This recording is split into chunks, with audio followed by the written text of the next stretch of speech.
Welcome to another episode of Educating Homebuyers, the podcast. I'm your host, Brady, and my mortgage team has over 9 years of mortgage experience here in Des Moines, Iowa. Whether you're buying your first home, upgrading, investing, or simply just curious about the market, this show is all about helping you and future homebuyers feel informed, educated, and comfortable as you take your next step. Each week, I sit down with real estate professionals, past clients, and local experts to unpack real stories, real advice, and what you actually need to know when buying a home today. Without further ado, let's get into today's episode. Today's episode, we're talking to somebody who knows what it means to guide clients through a big life transition. After spending decades in both construction trades and direct sales, she teamed up with her husband to build a real estate business that's rooted in trust, transparency, and education. From first-time buyers to million-dollar listings, she brings a heart for people and helps them feel confident and supported with every single step in the entire process, especially navigating when uncertain things come up when buying a home for the very first time. One of the kindest humans you'll ever meet, Angie Sly, welcome to Educating Homebuyers. Oh my, that makes me want to cry like in 5 seconds. Thank you. I told Matt this last episode too, but it's all deserved. Everything that I say in these introductions. Thank you. As corny or silly as they can seem when I read them, they're heartfelt, and I appreciate it. There's intention behind it, and I mean every part of it, and you've done the earning of it. So thank you again for coming on. Of course. I'm excited to have you share so much of your valuable nuggets that you've got, and not to put you on the spot, but would love to give you an opportunity to just kind of share how'd you get into real estate, share a little bit of insight into your story, and we'll kind of flow from there. So I always say I'm here by default. Yep. I did a direct sales business for 17 years, and they closed their doors. I was a leader, had a huge team across the country, and I feel like that career really built me. Yeah. And I was absolutely devastated. Yeah. My husband and business partner, Tony Sly, had been in real estate for about 3 years, and he was like, it makes sense, sales training background, you probably should come join me. Okay. I absolutely couldn't stand it for 3 years. I'm like, working love your husband, but... Yeah, love my husband, but I broke up with him every week and tried to find a new team. Not really, but... Yeah, I just couldn't find my way, and I was used to leading, and now all of a sudden I was clueless in this industry. I had no idea what I was doing, and he was my leader, and he was patient with everyone else. And when I would ask a question, he was like, "Whatever, you should know that." And anyway, it was tough, and I feel like we got through that. And now we've found our way, and we have our strengths. We are like night and day. You know that. No doubt. So we do very different things in our business, and we stay in our lane. Yep. And but you both do independent things very well, is what I would say from my perspective. Thank you. So thank you. And you complement each other very well in the way that you serve your clients. So so how long ago was this that you joined forces with Tony? So I got licensed in 2016. Okay. And came on board. Math, 9 years, give or take. So 9, roughly? yeah. Crazy. Seems like just yesterday. It absolutely It's ironic that that's the timing, because that's pretty close to when I started as well, which I think I met you kind of when you first had joined forces with him. So we were rookies together. Been kind of fun to see how that's navigated. But 9 years in, you're stronger than ever, and you've fallen in love with the process. I love it. So, and I want the hard stuff. Yeah. I want the people that need us. Yeah.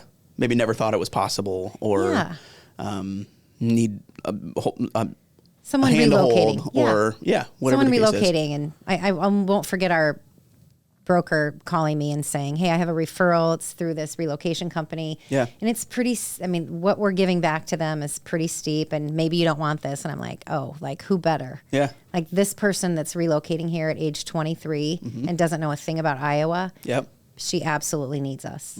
So absolutely we'll do it. It didn't matter what the. And I feel like your guys' caring hearts, and like I kind of talked about in the introduction, your focus on education is what really separates you and makes you different. Would love to have you walk you through, at least just from a high level standpoint, I guess, what's your guys' process look like from the moment you onboard a client that says, "Hey, I'm thinking about buying a house." What process do you kind of take them through? So sometimes they come already having met with a lender. Okay. Sometimes they don't. So we go through buyer consultation. We want to know where they want to be, what they're looking at, style of home, timeline. And a lot of times they are thinking they need to work on their credit, or, you know what, we have a lease and it's not up for 9 months. So we start that planning and do a timeline with them and get them involved with a lender. And I want to sap on you in a minute. We can Don't work let on me that. forget, because you just do it different, and it's beautiful. Anyway, so we do that buyer consultation, get to know them, and set up a search. We don't just set up a search and say, hey, if you see anything you like, call me. Yeah. I mean, we're deep diving into everything. Yep. And I know there are some people out there who will just go show a house and not even look at a seller disclosure. We're absolutely never going to do that. Sure. If we have some red flags, we're absolutely going to let them know. Okay. I'd love to have you touch on that before we continue there. Sure. I don't know if we've ever talked about that in an episode before. You mentioned the word seller disclosure. Mm-hmm. Tell everybody that's listening, what is a seller disclosure and what are some things they should look for on that document? Absolutely. A seller disclosure is the history of the house, everything from age of mechanicals, anything that has happened, a mouse in the house, broken pipes. It's a history of what has happened or what enhancements they've done since they've lived there. Got it. So if we look at a property that has a seller disclosure with absolutely nothing on it and they've been there 25 years. Something's a little fishy there. That's a little goofy. Yeah. Mm-hmm. Okay. Absolutely. Super so then important. What do you do at that point then? Do you ask questions? Absolutely. Like why? What, I mean, okay. And the big thing is we want to know age of mechanicals, age of roof. Roofs are getting called out, even little young roofs that are 3 and 5 years old. Sure. Because of all of the disasters across the country and especially wind and hail in our local market. Yeah. So, we want to talk about those things that might come up down the road with our buyers so that if and when they do, they're prepared. Yep. And that's something I talked about this last episode with Matt, but negotiations have become more common in our market over the last couple of years. So that's a point to drive home is that if you notice some of these things, you may be able to negotiate either A, to have them fixed, or B, to get some money to compensate for them, or whatever the case may be. Absolutely. Is to identify that prior to already being under contract. And even if you're in a situation where you don't have as much negotiating power, just that awareness is important. And so that you can kind of prep to know like, okay, this roof is X amount of years old. Mm-hmm. I need to prepare myself for however many years down the road that I'm going to probably have to replace this. And knowing what the value is of that. Like, here are some things to think about. I learned that from Tony early. He always will say, here's some things to think about. Yep. Do we have galvanized pipes? Do we have copper? What's coming in from the street? Has the sewer line been replaced? Those types of things. But I love that we have those two opportunities for negotiation. Sure. Up front. Mm-hmm. We're going through that purchasing price and what are the terms of that, and then into the inspection period, and what are those life of and safety items. If the life of the roof is at the end, it's something we need to have a conversation about. People expect to buy a house with a functioning roof, functioning HVAC, no doubt. Yada yada. Mm-hmm. So, love it. Okay, so we're at the and kind of circling back to your process, but we're at the all right, search has been set up. You guys are doing some manual work to try to figure it out because you already have an idea of their goals at this point. Mm-hmm. Walk me through, what does that after that look like, I guess? Well, a little bit before that, we want to make sure that they are pre-approved and have met with a lender. So what that looks like is we have preferred lenders, and it's important to work with a lender who can customize their service based on the need of the buyer.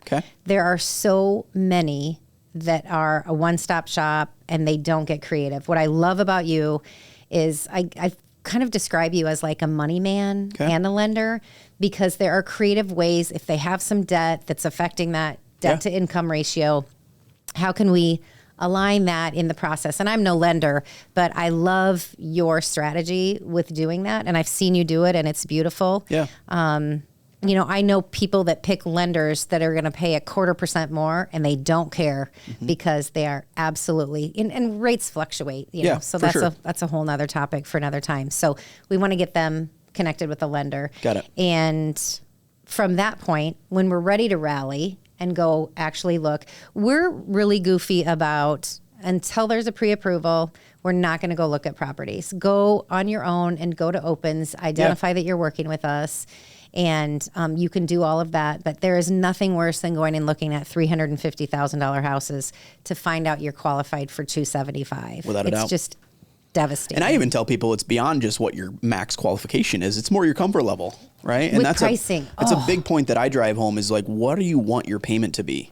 And just because you could get approved for it or qualified for it doesn't necessarily mean that you should. Right. And so that's a big thing that I always stress. And I've talked about this probably on other episodes, but a big point that I always, or a process that I offer, or a service that I offer to all my clients, is that after we finalize your approval and what I do, my buyer's consultation, what I always encourage people to do is, as you're beginning your home search with your real estate agents, send me an address if you're interested in it. Absolutely. So that I can run you a payment to ensure you're comfortable with it before you even go look at it. Absolutely. And so that way it saves the client's time, it saves your time, it frankly saves the seller's time, so they don't have to leave their house. Right. The listing agent, it just is, it's a better experience all the way around. It is so important. We picked up a client that had been working with someone else, and they had paused for about a year. We're a referral. We're like 98% of our business is referral, which is such a beautiful and really fun thing. Yeah. But they came in, and when we got to the bottom of it, they literally were a day from closing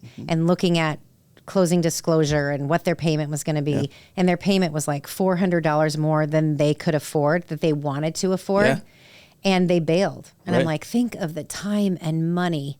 And then everybody that's impacted in that decision and waiting until that point. Well, and it so could have been handled at the very beginning. It's a conversation you should have from day one. Without a doubt. For sure. Which is something we always want to go over. So if there's a tip there, it's make sure that you have an understanding of your comfort level before you begin the home search. Without a doubt. You might be qualified for $400,000, but your payment is commensurate with about $300,000. Yeah. And listen, that's the other thing I'll say is that, in a market where interest rates and everything else that drives payment can change, it's important to stay up to date on that too. So if you see a property 1 week, and then if you wait 90 days, maybe the value of that property's gone down or the price point's gone down, and maybe rates have improved by 0.5%, it can impact and maybe make your home more affordable than what you would think. On the flip side, it could be the opposite too, right? It changes your buying power. We've seen on the opposite side where, we may be in a market where, okay, the last 2 weeks rates have gotten better, and then they'll skyrocket back up again. Absolutely. And so that's the important piece of like just staying in touch with myself as the lender or whoever you're working with. Agree, is 100%. Understanding that market movement changes, because you don't lock in that interest rate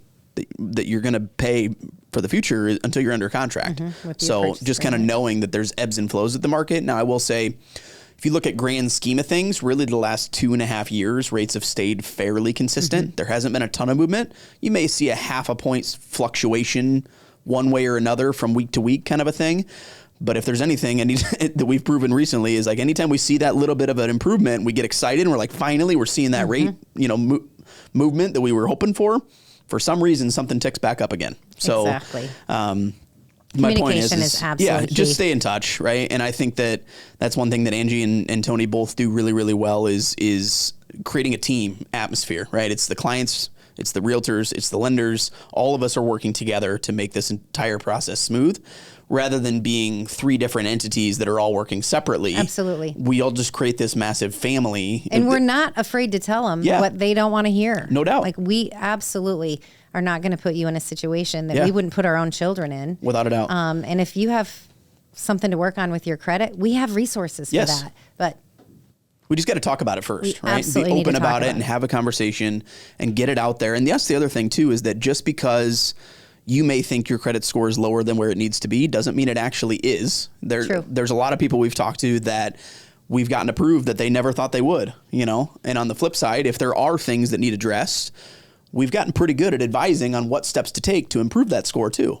And so it's just a matter of having that creative freedom to kind of structure that accordingly and make sure we take the right steps. But it all comes down with that upfront process that you talked about. Well, and the education too. Like even these luxury buyers, 750 plus buyers who are like, okay, I'm going to put $200,000 down and then I'm going to do this. And sometimes that doesn't make sense. And sometimes it absolutely does. So having conversations with buyers at 100,000 and over $1 million, you treat them all the same. And agreed.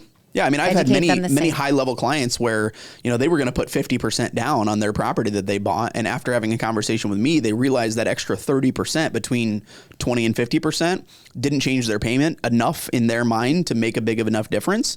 So they took that extra 30% they were going to put down, invested it in something else, or paid off something else with a higher payment. Like there's other ways to get creative than just assuming down payment is the route to go.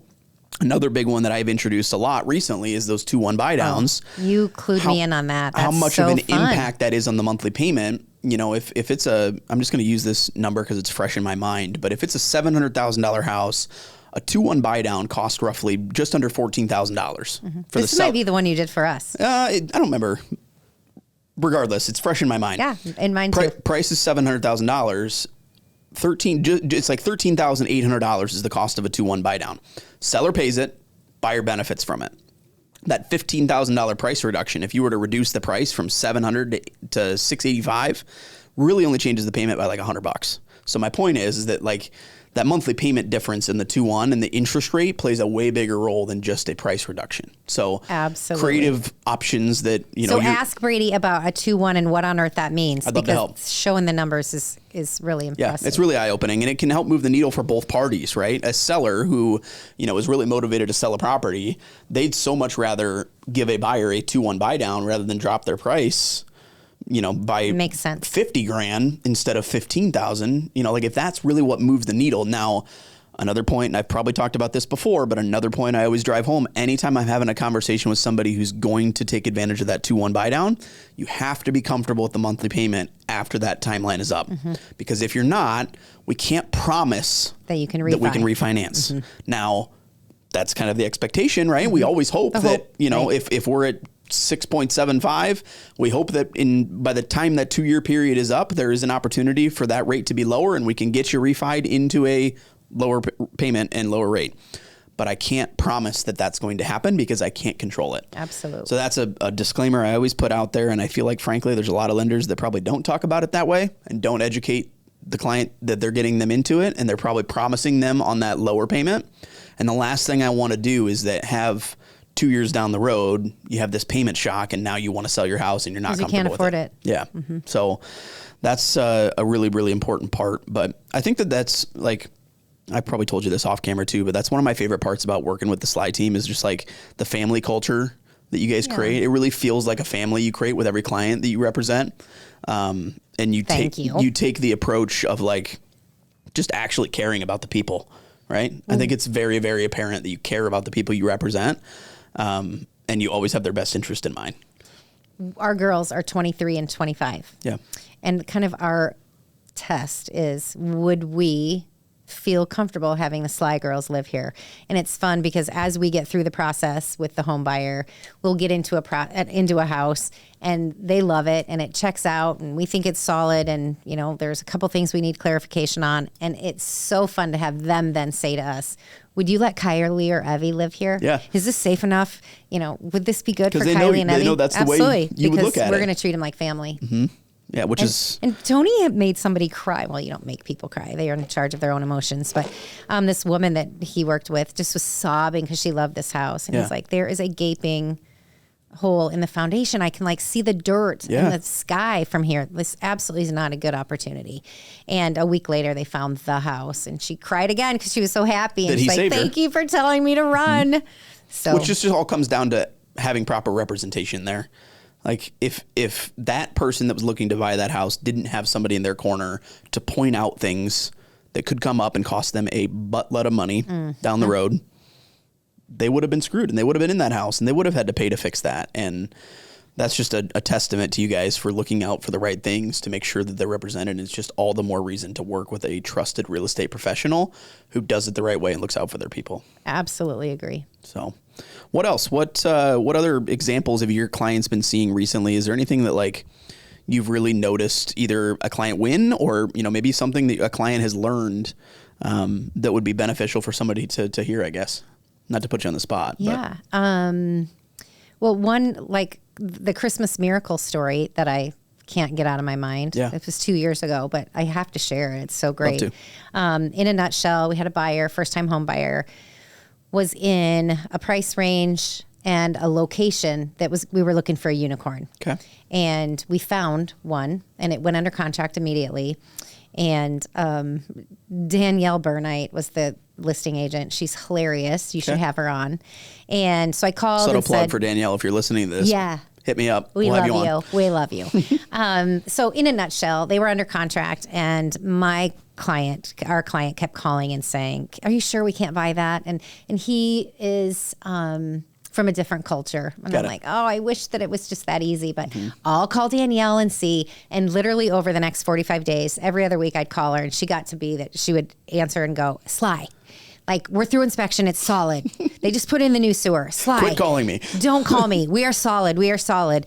And the day of the final walkthrough, She left a message. We were at a closing and said, "You are not going to believe this. Call me." And I got so excited. I'm like, sorry that your seller is probably in some pain, but this might be really beautiful. Yeah. Anyway, they did their final walkthrough and said, "We're not staying married and we're not buying this house." And the house was available. And she said, "Get your client through," and yada, yada.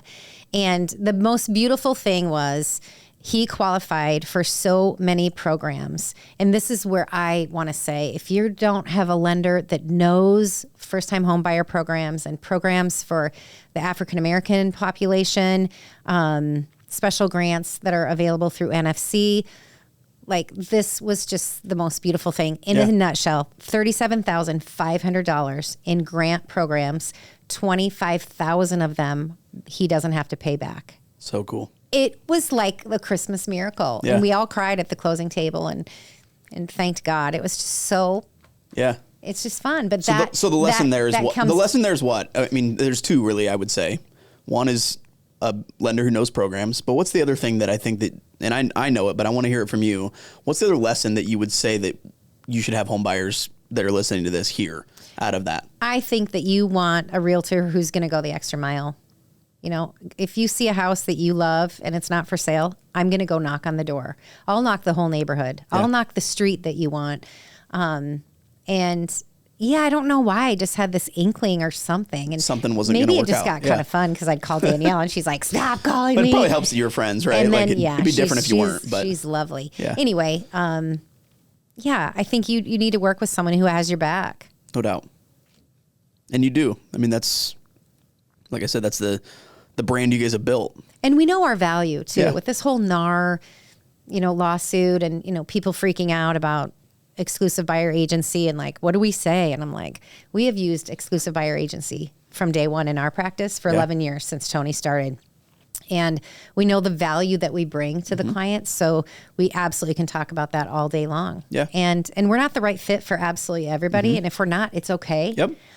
We're going to work with those people that connect with us and where we can share our value. And Tony's been in construction trade for, I say 35 years. He's like, "Oh, well, maybe only 30. I'm like, well, we're getting older. It's been 35. But like, that is such a bonus to have that. Like, he sees things differently. He teaches things at the Market Center at Keller Williams on what to look for when you're doing a walkthrough. What are some things that are going to come up on inspection potentially? And he talks about that. It's fun when we're meeting with sellers. Like, hey, we need to talk about this CSST valve because this is probably going to get called out. And this, so you can address it before a buyer even discovers it. Absolutely. Which is another huge value add for people wanting to list their home too. So that's great. Yeah, I like that. And I love pricing homes. That's my favorite thing. What's your strategy look like for that? We align with what the appraiser is going to use, which is contributory value. Okay. But I work it like 5 different ways because I want to be as close as possible. Well, we've had to sit across the table from an appraiser and defend our number. One was $50,000. Sure. And Tony's like, "You're never going to get there." And I'm like, "Dude, this is why people hire us. I'm saving them $50,000. I'm going to net them $50,000 more." Yeah. And watch me, right? And so I stayed at the office till like 1 or 2 in the morning, just making sense of all the numbers. I wanted to be able to present it so it was legible. Sure. And we got it. Yeah. It was beautiful. So that's my. So a lot of appraisal values, though, they come down to comparable sales, right? Absolutely. So that's mainly what you're looking for is trying to find and navigate homes that have sold recently in that area. And we have talented people in our office. Yeah. If we're doing an in-town acreage and there's absolutely nothing to compare it to, we're all getting together and talking about what's the value of that extra acre.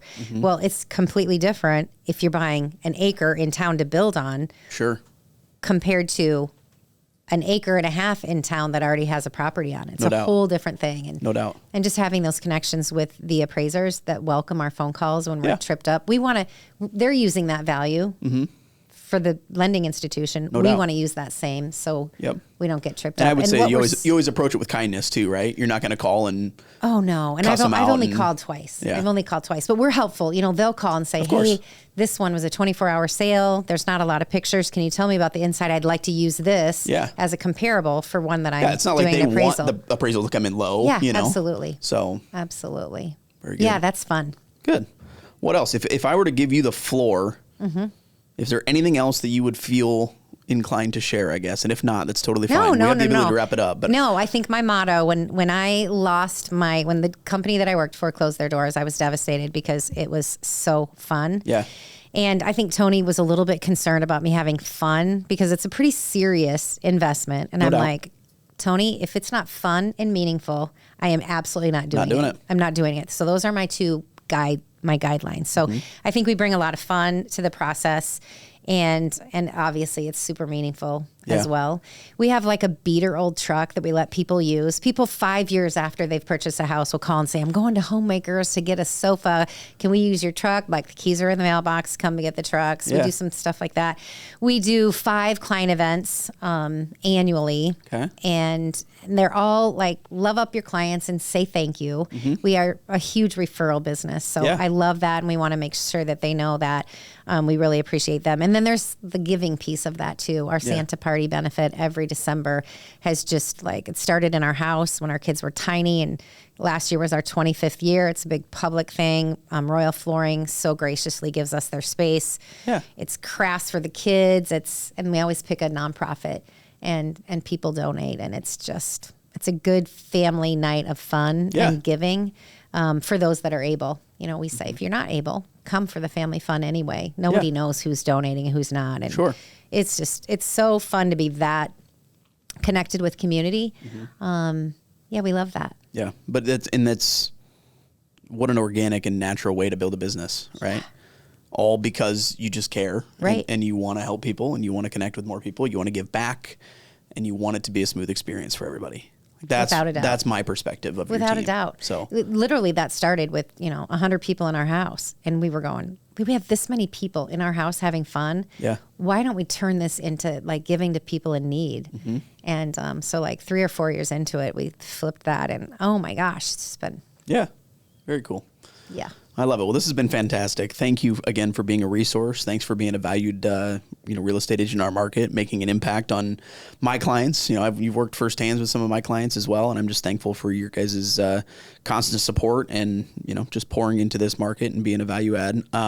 For everybody listening, I'll be sure to link any information on how to reach the Sly Team in the description. Follow on Instagram. What else? I guess anything else you want to plug before we kind of wrap up? Thank goodness that we have people on our team. Like, focus on your strengths, hire out the rest. Yeah. I don't do I do some Facebook stuff, and I'm very authentic and not very polished. So what's the best way to reach you then? Text, email, call? Oh, you can follow us on Facebook and Instagram, Sly Real Estate Group. Love it. Or you can call me, 515-202-0682. And thank you for your integrity. Yeah. Like, you make a difference in this arena, and it's a beautiful thing, and I appreciate you so much. I appreciate you as well. Thank you again for making me, just a better person in general, and excited to continue to partner together and hopefully make an impact for everybody listening. So thanks again for everybody. Be sure to like, comment, subscribe, and we'll see you guys in the next episode.